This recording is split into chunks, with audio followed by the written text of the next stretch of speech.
Today I'm going to show you a simple tool that costs less than $10 and can help you easily identify at a glance if a film camera is loaded with film or not, what kind of film is inside of it, and then later when you go to process the film, it'll help you easily organize your rolls and see which rolls you decided to push and which ones you didn't. Now, that tool is something that I didn't find on my own. I actually stole it from cinematographers. I follow a lot of cinematographers who still shoot on actual film because it interests me and it's very similar to my process. However, it's on a much larger scale. Now, there are a number of things that these cinematographers often do in order to make the process more efficient, safer, and also less confusing. One of those tools is fluorescent gaff tape. And by fluorescent, I mean this pink is really, really pink. And it helps you easily identify which one of these three cameras does not have film in it, because two of these cameras are loaded with film, but just looking at the fronts, you can't tell which. However, if I start rotating them around, I can see that this one is loaded with 800 speed tungsten-balanced film. This camera is empty, and this camera is loaded with HP5, which is a black and white 400 speed film.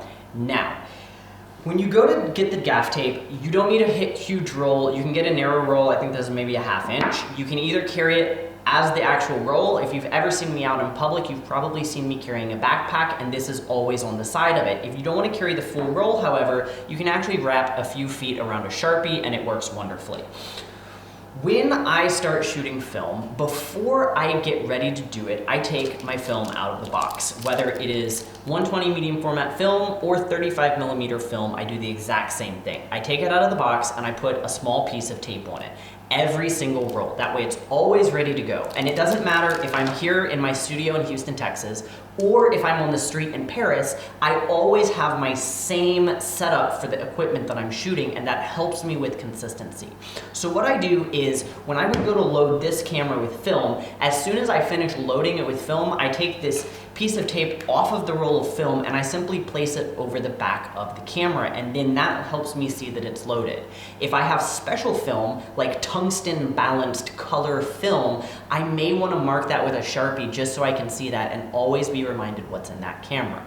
Now, another problem that this helps you avoid is one that I faced with this Hasselblad. Now, I bought this Hasselblad used, and I actually got a fairly cheap one. And if you'll remember from our video about 120 medium format film, there's a paper band that goes around it afterwards that you lick and helps seal up the roll and keep it tight and sealed. Now, this Hasselblad actually tears off that piece of adhesive at the end of almost every single roll for one of my film backs. So by having the tape on the back, that also helps me ensure if I ever unload a roll of film and the adhesive isn't on it, I can simply take that tape, and in addition to placing it around the roll to label it, it also helps keep that roll closed, and I know that that roll has been shot and is finished. So, in that way, you can take a $10 tool and you can easily, at a glance, see what cameras are loaded with film, what kind of film is in it, and then after, when you go to develop the film, you can easily sort out which rolls you decided to push and which ones you didn't.